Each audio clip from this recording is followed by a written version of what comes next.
Welcome to the second lecture in our series on the nervous system. Today we'll tackle that mesmerizing topic of electrophysiology.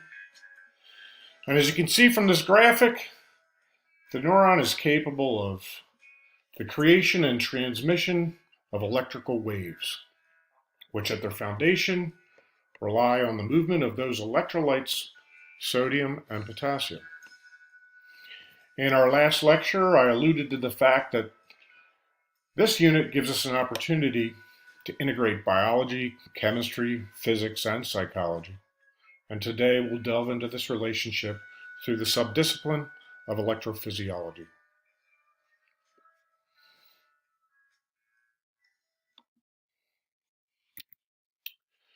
So, electrophysiology is at its core an electrical phenomenon.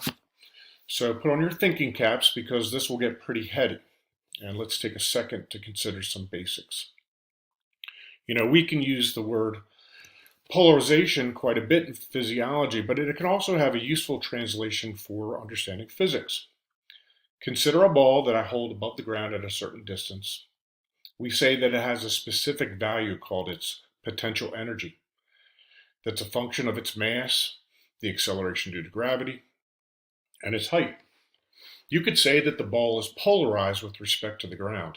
It wants to go there with a quantity we call potential energy, but it can't. I'm holding it back. When I release the ball, it will convert all of that potential energy into the energy of movement or kinetic energy. And we can measure kinetic energy in terms of its velocity. So what's that got to do with a battery? Well, again, polarization really means to separate things, right? And depolarization is when they come back together or move to where they want to be. So when you look at a battery, you've probably seen the positive and negative sign. We say that the battery has poles, and that's because there are charged particles that are separated in the interior of the battery. Okay, and we can say that they have an electrical potential energy, and we measure that electrical potential energy as voltage. Now, just like the ball that wanted to get to the ground, this potential energy, this attraction between positive and negative poles, allows us to create electrical kinetic energy. And electrical kinetic energy is measured as current, and we use the value or the units of amperes to measure electrical kinetic energy. And in order to make this battery move its electrical charges, electrons in the case of a battery, I have to complete the circuit. That is, I have to connect somehow the positive and negative poles. Well, we do that in physiology just simply by moving ions. And the ions that we're going to talk about are sodium and potassium. So electrophysiology is the measurement of polarized ions, right? Ions that are separated. We measure our values in millivolts. They're small charges. And we measure the electrical wave as those ions move in milliamperes. And so those ions are going to want to go from a polarized state to a depolarized state as they move to go to equilibrium. What am I talking about? Well, we measure voltage differences in the neuron by placing an electrode outside the neuron and one inside the neuron, right? So we're measuring the potential difference across the membrane of this cell. And we measure that value, the difference in charge between the interior of the cell and the exterior cell, as something called resting membrane potential. Okay, so there's a difference in charge, and that value is minus 70 millivolts, all right, for neurons, as well as muscular tissue. And it's the result of an electrochemical gradient created by the membrane transport protein called the NAK ATPase. You might know it as a sodium potassium pump, but it's at the basis of our electrophysiology, right? It's at the basis for our ability to transmit electrical messages from our brain to muscles, and it's at the basis for the ability for those muscles to depolarize and move as well. So, the resting membrane potential is the result of an electrochemical gradient that's created by the NAK-ATPase. And the NAK-ATPase is remarkable because it imports 2 potassium ions into the interior of the cell, and it exports 3 sodium ions to the exterior of the cell at a cost of 1 ATP.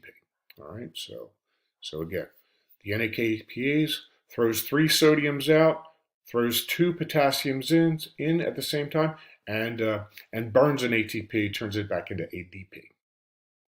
So this creates a chemical gradient, right? Number one, I've got all the sodium outside the cell and a bunch of potassium inside the cell. And if you'll recollect from what we learned about cell transport, nature abhors a concentration gradient, right? The second law of thermodynamics says that's no good. That's in a sense an organization, right? We don't like organization in the universe. So anyway, sodium wants to get in, but it can't. Potassium wants to get out, but it can't. Remember, they're both ions, so they have charge, so they don't pass through the cell membrane. There are channels for them to get through, but they're always they're closed. They're closed. They're closed for now. All right. So I've got a chemical gradient. Well, the other thing that's odd about the NAK-ATPase is this differential export of these ions, right? I throw 3 positive charges out, and I throw 2 positive charges in, and even though they're both positive charges, what happens is I create a relative condition. In fact, all electrical phenomenon are terms of, they have to be relative. You can't be negative unless there's something that's near you that's less negative, which will make it positive. All right. So even though sodium and potassium are both positively charged ions, I've got a lot more of those positively charged ions outside the cell, and that makes the cell's interior slightly negatively charged, right? And that charge is negative 70 millivolts. So we say that we have both a chemical and an electrical gradient, an electrochemical gradient. Sodium wants to come in, potassium wants to go out, and there's a charge there. Okay, so we can have local potential changes in the membrane, and that can be the result of a couple of things. You know, I can use the actions of neurotransmitters. Remember, acetylcholine opened up its receptor, which was a sodium channel, all right? So that opened sodium channels, and that allows for depolarization, right? The sodium will rush into the cell, and the cell will become less negative. It'll become depolarized. It'll go towards 0. I can also have temperature changes that cause local potential changes. Even mechanical forces, right? If you press on your finger right now, you'll actually compress pacinium corpuscles, which are nerve tissue, and that'll open up some sodium ion gates, and you'll feel that because it'll create a wave of depolarization that'll travel right up to your sensory cortex. All right. So if the membrane potential becomes more negative, we say it's become hyperpolarized, and we'll see hyperpolarization later. But if it becomes more positive, it's depolarizing. All right. And we say that that there's a phenomenon called graded summation. That is, I can have little tiny events of depolarization that lead to this idea of a threshold, right? So there's a specific value, a specific voltage value. It's minus 55, all right? So if I go from negative 70 to minus 55, I've hit a threshold. And that threshold starts a phenomenon called the action potential. And this happens on the neuron at the axon hillock, okay? So graded summation, the decision for a neuron to fire occurs at the axon hillock. All right, so the threshold stimulus is anything that depolarizes the membrane enough to get to negative 55, which is exactly when voltage-gated sodium ion channels will open. All right, so there's sodium ion channels that are peppering the axons and the neuron itself. And whenever the membrane potential gets up to minus 55 from negative 70, those channels open, sodium rushes in, and it starts a wave of depolarization, right? And as the axon hillock depolarizes, that causes the axon adjacent to it to depolarize, which causes the tissue just downstream of it to depolarize as these sodium channels open and I flood sodium into the axon. Whenever I moved charged particles, positive or negative, I have an electrical phenomenon, all right? And we call that phenomenon the action potential. So remember, at rest, the membranes polarize. When I reach a threshold stimulus, sodium, voltage gauged sodium ions channels open up. Sodium rushes into the cell, and you can see that right here I've got this measurement, right? So remember I said I can measure voltage, right? So if I've got my two little electrodes in the interior and the exterior, right, I'm at -70. When those sodium ion channels open, what happens? Well, the cell's interior becomes more positively charged, right? So I have these threshold stimulus. Once I hit -55, all those gates open and I start to depolarize. There's a couple of events that happen here, but in general, I just want you to realize that, opening sodium channels here will cause the opening of sodium channels down the road because they're all voltage gated. All right, so the particulars of the action potential are thus, okay? Number one, I have this I have this resting potential, right? And I have these graded summation here, till I get to this -55. That's the threshold, right?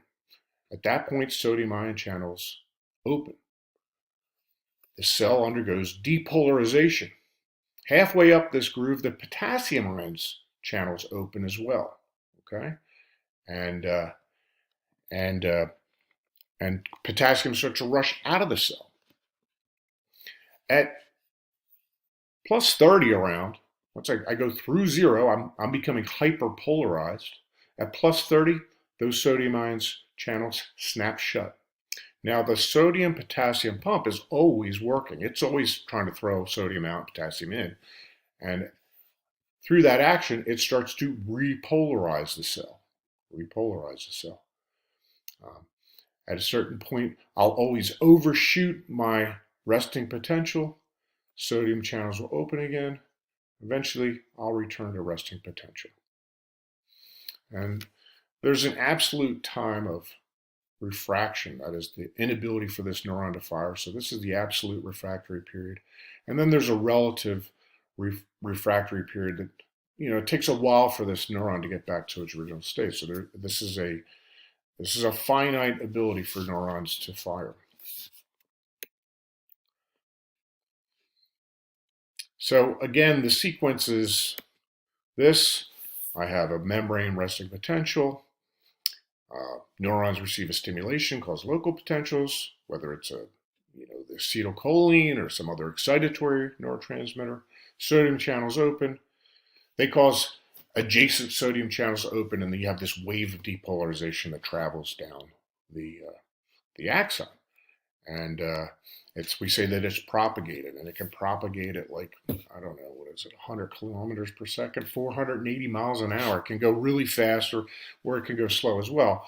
But we have this long depolarization of the axon. In fact, remember I talked about myelin and the myelin sheath, and in this illustration, you can see that the depolarization, this electrical wave, will take a while. It would take a while for me to depolarize the whole axon, especially considering I've got axons that go from my brain to my pelvis, and from my pelvis all the way down to my feet. They could be a meter long in length. So the purpose of myelin, as I told you, was to insulate the axon to prevent the degradation of the signal. But more importantly, they actually allow the axon to depolarize here to here, and then it'll jump. And it'll depolarize here, and then here, and then here, and then here, and rapidly increase the speed of propagation in a process called saltatory conduction. Okay? So saltatory conduction is a result of these jump of depolarizations from one node of Ranvier to the next. And that brings us to the end of the neuron, where we find the synapse, which is the topic of our next lecture. I've got some activities for you to work on to help clear some of these things up. Thanks for your time and patience.